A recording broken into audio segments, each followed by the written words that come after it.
Peu d'histoires ont su toucher autant de cœurs pendant aussi longtemps que Les Misérables. Le chef-d'œuvre de l'écrivain français Victor Hugo, publié en 1862, a traversé les siècles et a trouvé de nouvelles formes d'expression. Pièces de théâtre, films, comédies musicales et, bien sûr, la magnifique poésie cinématographique sortie en 2012. Mais au-delà de l'intrigue captivante, des musiques bouleversantes et de la photographie irréprochable, il y a un message profond caché dans les détails de cette histoire. Un message sur l'amour de Dieu pour nous. Un amour scandaleusement généreux. Une grâce qui brise les chaînes, efface les condamnations et transforme les identités. Le film commence par des voix graves, des cordes lourdes, des corps en sueur, écrasés par l'injustice. Il chante « Regarde en bas ». Regarde en bas. C'est un ordre, un commandement qui résonne comme une sentence dans la voix de ces prisonniers. Ne les regarde pas dans les yeux. Il n'y a pas de Dieu là-haut, seulement l'enfer ici-bas. Tu seras toujours un esclave. Cette chanson d'ouverture est un lamento collectif, un cœur d'âme écrasé par la culpabilité, la honte et une société qui les a déjà rejetés. Chaque vers est une brique dans le mur de la condamnation. Et Jean Valjean est là, au milieu, répétant comme les autres, essayant de croire qu'il y a encore de l'espoir. « Jésus bien-aimé, écoute ma prière », implore-t-il. Mais la réponse qu'il reçoit est sèche. Jésus s'en moque. Combien de fois nous sommes-nous aussi sentis ainsi? Comme des prisonniers marqués par le passé? Comme si le ciel était muet et qu'il ne restait que le poids de la honte. Javert, le garde, apparaît alors comme la voix de la loi. Impersonnel, rigide, incapable de voir un homme, seulement un numéro. Prisonnier 24601. Il lui tend un papier, un insigne de honte, un rappel que Jean Valjean ne sera jamais vraiment libre. Ce début nous montre l'abîme qui sépare la justice sans amour de la grâce de Dieu. Le monde dit « tu es ce que tu as fait », mais Dieu dit « tu es ce que je peux faire de toi ». Ce n'est pas seulement une chanson, c'est un portrait d'un monde privé de grâce. Un monde où tout le monde regarde en bas, parce qu'ils ont oublié qu'il y a un Dieu qui nous invite à regarder en haut. Et c'est précisément dans ce décor sombre que la lumière commence à briller. Non par mérite, mais par miséricorde. Valjean errait sans but. Un étranger indésirable, sans nom, sans dignité, avec un seul document, sa condamnation, pour avertir ceux qui envisageraient de lui offrir un travail ou un abri. Mais c'est dans cet état misérable, épuisé et affamé qu'il rencontre l'amour de Dieu, symbolisé par la figure de l'évêque Myriel. Pas de questions, pas de jugement. Il y a une table dressée, un festin généreux, un lieu de repos.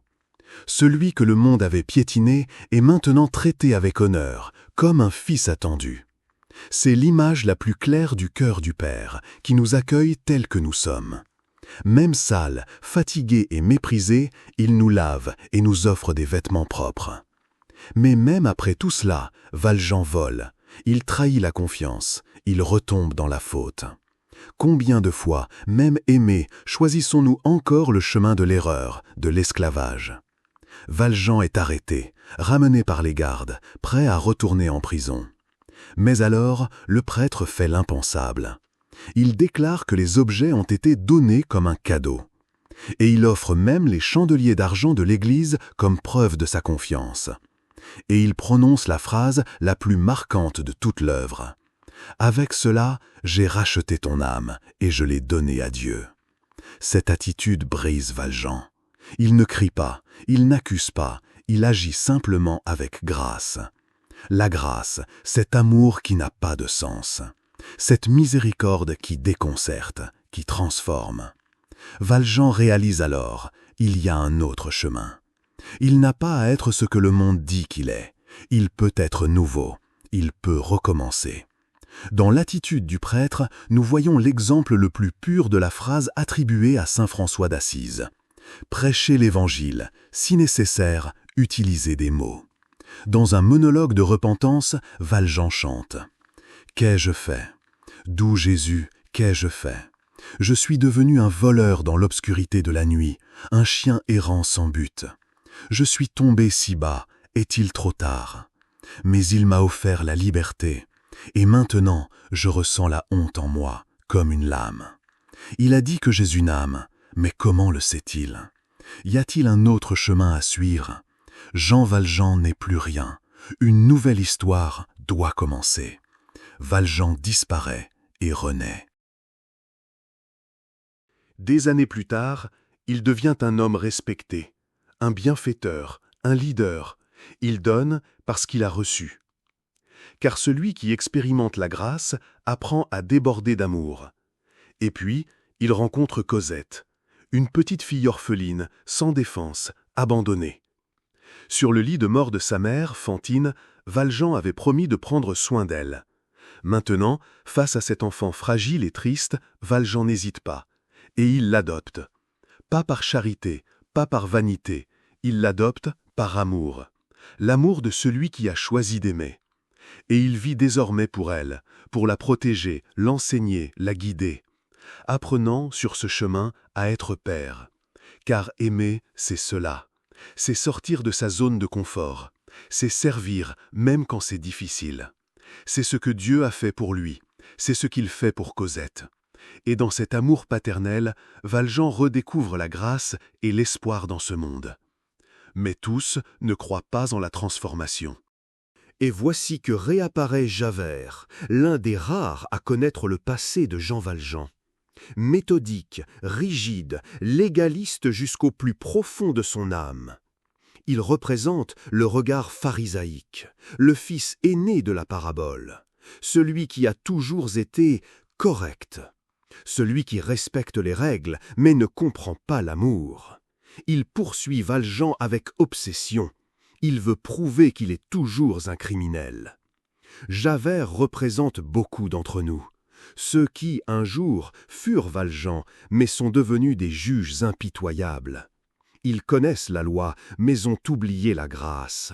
Ils exaltent le châtiment, car ils ne croient pas au pardon. Jusqu'à ce que la vie inverse les rôles. Valjean a l'occasion de se venger, mais il choisit d'épargner Javert. Et Javert ne comprend pas. Il chante déchiré. Qui est cet homme? Quel genre de démon est-il?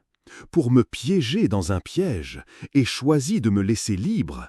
C'était son heure, celle de sceller mon destin, et il m'a donné la vie. Javert ne supporte pas le pardon. Il ne comprend pas la miséricorde.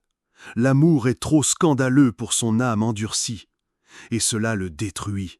Car la grâce, pour ceux qui vivent de mérite, est insupportable. Mais pour ceux qui en ont été sauvés, la grâce est tout. Les Misérables n'est pas seulement une vieille histoire, c'est un miroir. C'est l'Évangile sous forme de poésie. Jean Valjean nous montre qu'il y a toujours une chance de recommencer, que l'amour de Dieu n'exige pas la perfection. Il accueille, il guérit, il transforme. Et notre mission, c'est d'aimer comme nous avons été aimés. Que nous soyons davantage comme Jean Valjean ou comme l'évêque Myriel, et moins comme Javert, car la véritable justice est tempérée par la miséricorde. Car là où le péché a abondé, la grâce a surabondé. Mais seuls le voient, ceux qui reconnaissent que, sans la merveilleuse grâce de Dieu, nous ne sommes rien, rien d'autre que des misérables.